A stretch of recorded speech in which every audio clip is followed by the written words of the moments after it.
difference in the way I'm feeling, because the way I'm feeling now is completely drained, no energy,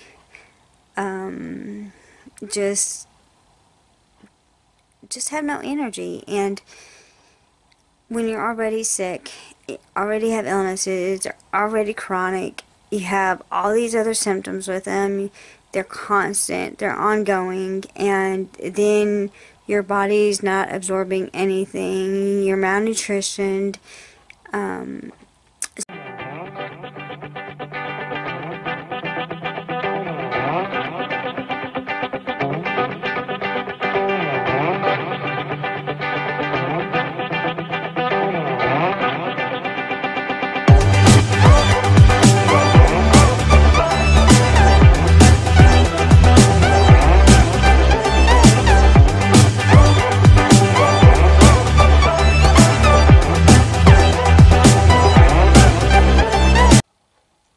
Hey everyone, today's Thursday evening. It's the first time I've actually been on camera today. There's not really a whole lot of change today. My husband is actually sick, so I'm not trying to get sick. He actually has a strep throat this time, not me. He's had to catch it at work. People go to work all the time sick when they really should be sitting at home. He has strep throat, which is airborne, so he had to catch it at work. And then of course he's got his ear infection, sinus infection, the whole 9 yards. Those of which I can't catch. But strep throat is airborne and it lives on surfaces, I think for a couple of days or a few hours. I'm not for sure, I'd have to look it back up. But I do have a video that I've already done, and I will list it up here somewhere for you. I woke up like 3 times and just went back to sleep. It seems like my body, I don't know if my body's trying to fight off whatever's going around, or if because my husband is sick, that because what he has, my body's building up a tolerance to fight it off. But it looks like that we might be going to the hospital, and excuse me, if and when we do, I do have our fog mask, and those will be worn. He doesn't need to be out trying to make anybody else sick, and he doesn't need to get sick more, and I definitely don't want it. So yes, our fog masks will be out and used. Because, you know, with Crohn's and Gastroparesis, our immune systems are very vulnerable. Our bodies are already trying to attack our own cells. And so, yeah, we need the extra protection. For some reason I was thinking it was this Friday, but it might be next Friday. The infusion lady said that she would call me and remind me, and I haven't gotten a reminder. So I'm thinking that it's next Friday, and hopefully with these infusions I'll start seeing a difference. I'll start seeing that I'm feeling more energetic, because that's the whole purpose in getting these infusions, is to hopefully see a difference in the way I'm feeling, because the way I'm feeling now is completely drained, no energy, just have no energy. And when you're already sick, you already have illnesses, they're already chronic, you have all these other symptoms with them, they're constant, they're ongoing, and then your body's not absorbing anything, you're malnutritioned. So when you get a doctor or two to pay attention to your blood work, and they say, oh yeah, well, you know, my GI looks at my blood work differently than my PCP. My PCP, she's looking at my blood work as me being a normal person. Whereas my GI looks at it as Anna has Crohn's disease, she has gastroparesis, she has inflammation here, she has inflammation there, she's losing blood from somewhere. And that is why my GI looked at it so much differently. It's because when you have Crohn's disease and gastroparesis, there's inflammation, there's ulcers, you know, there's bleeding always somewhere in there. And my stomach, with it not working properly, vitamins, food, it all just sits there. It's not getting grind up. It's not going through my body like a normal person says. It just sits there. And then eventually it will go through, but it doesn't go through the process of going through my stomach, getting churned, getting broken down more, going through my small intestines, and then eventually a large intestines, which I don't have. So my PCP doesn't really look at my blood work that way. And sometimes she's got to be reminded, but I don't really stay on her too much. She's a really great doctor, and I really do love her. So I just said, hey, here's my most recent blood work I had done. He looked at it, he's like, yeah, you know, we need to get you on this. We need to run tests. We need to see what's going on in there. But, you know, I really think this is your gastroparesis. But we need to go through there because, you know, we haven't seen what your small intestines look like, you know, since 2014, I think. So we're going to get this blood work done. We're going to go get these infusions started. We're going to go get these tests done. And we're going to see where you are with Crohn's disease. Yay, I'm happy for that, because with Crohn's disease and gastroparesis, since they are so much alike, I have been back and forth to the ER several times, and it's very what's the word? It's very upsetting when you go into the hospital, you go to the ER, and yes, like me, I have IV hydration therapy. I have it because I don't stay hydrated due to the fact that I have an ileostomy. My ileostomy goes straight through my food goes straight from my esophagus down into my stomach, down to the duodenum, the ileum, back into my small intestines, and out my ileostomy. Never is it ever formed. It's considered incontinent, meaning I have no control over it. I'm constantly going to the bathroom. Sorry, folks, but that's what it is. And it's always watery. Every once in a while I'll get a little bit of mushiness, but very seldom. It's always like diarrhea. And so even though I drink, I don't drink enough to keep up with my body. And that's where I have the problems whenever we go like to an amusement park or we go out for a day or whatever. And that's why I was looking for so long and wanting this backpack. I wanted something where I could take a pump and my IV hydration, where I could go out, enjoy my day, and not be sick and end the day early. And lo and behold, I finally found one when I got on YouTube, and I was so thankful, so thankful. Since then, I have bought another one, and it was my fault. I got into the shower, I forgot to turn my pump off, and so I had IV fluids on the bathroom floor with my backpack soaking wet. So, and that's what made me buy a second one. But anyway, before, I couldn't keep up with people at amusement parks. We had Kentucky Kingdom's year pass. One, it was cheap, and it would be cheap entertainment for us because it's just right down the street from us. And I went a couple of times with some friends, but we weren't out moving on. We didn't walk the whole entire park. We just went to one side and we stayed on that one side, and that's all we did.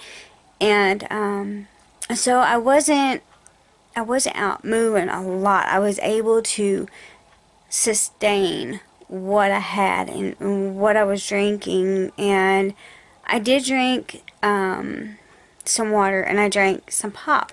The reason why I drank soda is because, one, yes, it has caffeine. Not that it had caffeine was the reason why I was drinking it.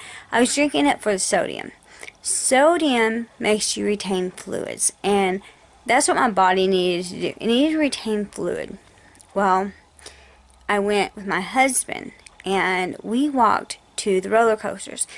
Kentucky Kingdom is small, and there is no room for it to expand. You actually have to go over part of the road to get over to the other side of it, and that's where the roller coasters were. Well, that for somebody like me is a hike, and it did not matter what we were drinking, how much I was drinking, and I did the same thing at Cedar Point. I got sick. I like to have never made it out to the truck. I was ready to collapse, and my husband didn't understand, and I think now he does know now. My body just can't keep up with a normal person. I have to have IVs. There's a difference between fluids you take by mouth and fluids that goes through your veins. You know, the fluids I take out by my mouth come back out through my urine. The fluids that go in through my IVs sustain me as being hydrated. Whenever I would go into the ERs being sick, I would tell them, I'm like, yeah, well, I've been sick, I've been vomiting, I've been doing this, there's no output in my ostomy, I'm having pain, I think I have a small bowel obstruction. They would have me, sometimes they'd have me drink the contrast, have me do a contrast with the contrast I drank, and then one with and without the IV contrast, CT scan. Oh, well, there's nothing wrong, everything's coming out, blah, blah, blah, blah, and I'm just like, okay, well, it's not coming out of my ostomy, but you're hydrated. I'm hydrated because I'm doing the hydration at home, and I'm sitting there still, just holding the garbage can up to me, vomiting, and still being sent home. And then I finally, I say, I'm done playing with these people, and sometimes I get ahead by calling an on-call doctor, one of them, and the last one was the one that got me to where I'm at now, and that was with an on-call surgeon that knew me. She knew my case. She had taken care of me while my surgeon was on vacation, or he was off for the weekend, or whatever. She had taken care of me many times in my past because me being such a complicated case, and that's not a very nice for doctors to know you're complicated. So anyway, and that's where I got my true everybody being just like, she's like, well, you have to take this test. We only give this to people with Crohn's disease. We need these answers. You're gonna have to do it. If you throw some of the stuff up, that's fine, but we got to try to get as much of this stuff down you. And so then we got some answers, and that's when I got my Motility Clinic claim, GI Motility Specialist. So,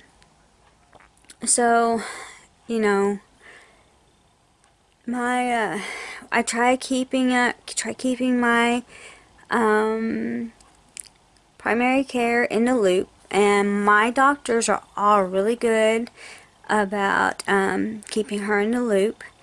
I have Norton doctors, and I have U of L and Jewish and some Baptists, and they all use one kind of oh, you like follow my chart, and then my Norton is my chart, and so a lot of times I'll try to get as much off of that, but at the same time they have, all the doctors have information and are able to get my information. I've got them all linked up and everywhere. So all my doctors are in the same care plan, and they all talk to each other. So I could be in a hospital over one thing, but all my doctors are working on a care plan for me at the same time. Because even though I'm in the hospital for, say, a small bowel obstruction, there's still other things about me that has to be talked about, because those other things are my issues, even though I'm still in the hospital. But I'm in the hospital for one other thing, I'm not just in the hospital for, say, gastroparesis. I still have my Crohn's disease. I still have, I still have my tachycardia. I still have my neurogenic bladder. I still have, I still have all these other things. And so all the doctors sit down. I think this is our best plan of care. And so that's all really nice, and it's great, and everybody deserves that kind of care. And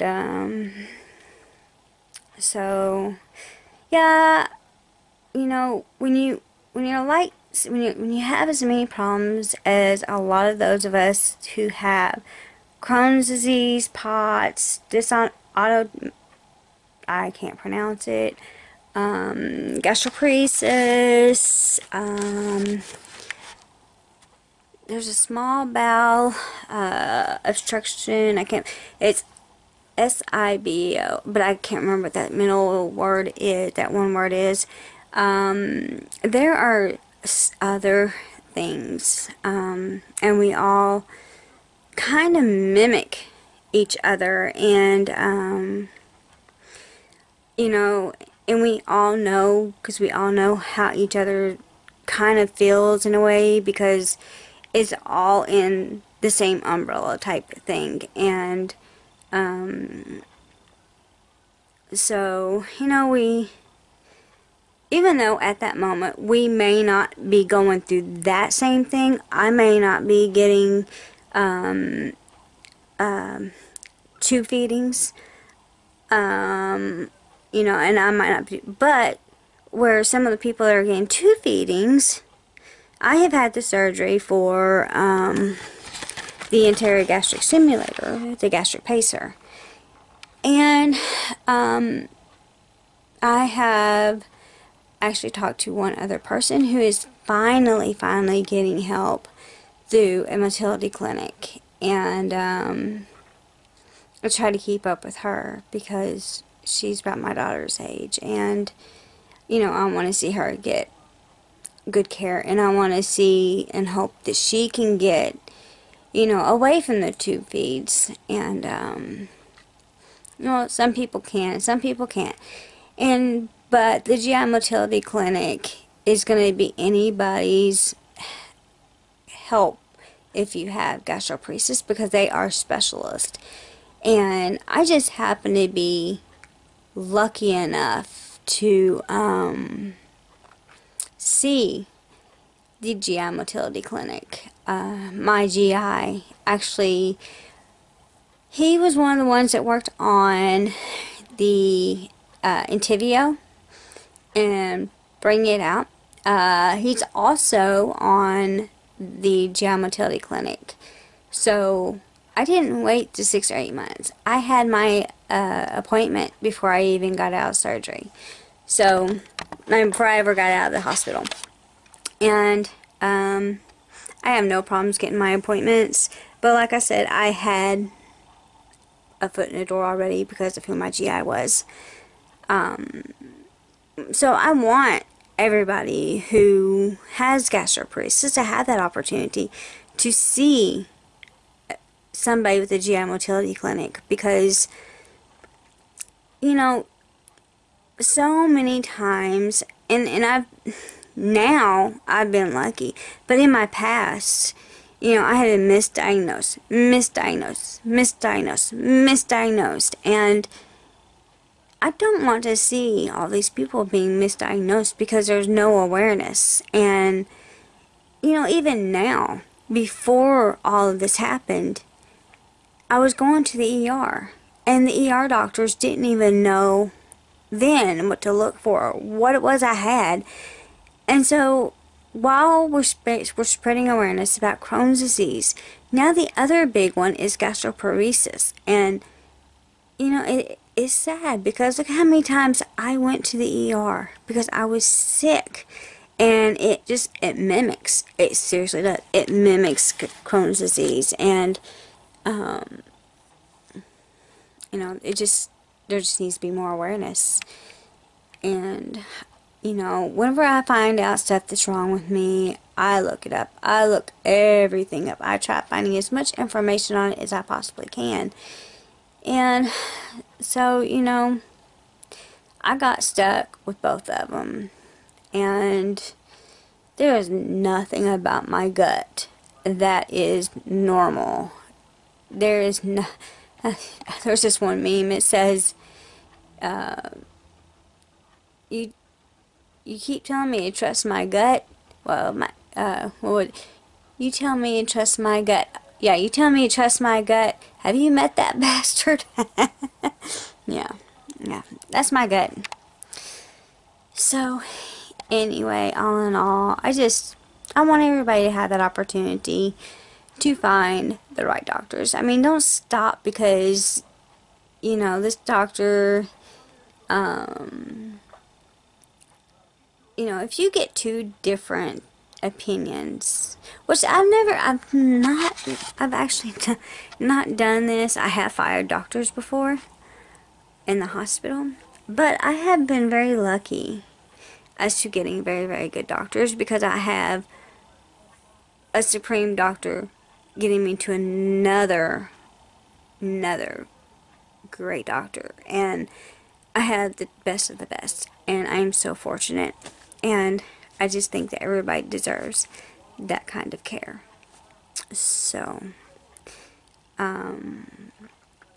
I thought, maybe I didn't, but I was working on looking up different GI Motility Clinics, GI Motility Clinics in the United States. There are not that many, and that's why people go, they fly in, they drive in, they do what they have to do because there isn't that many. When you look up GI Motility Clinics in Kentucky, it says Lexington. It's not Lexington, it is Louisville. It's Jewish Hospital, Fraser Rehab, Louisville, Kentucky, on Flexner Avenue. It is not in Lexington. There's not one at all in Lexington. I don't know why it says that, but it's not in Lexington. It is in Louisville, Kentucky. I know there's one in Texas, but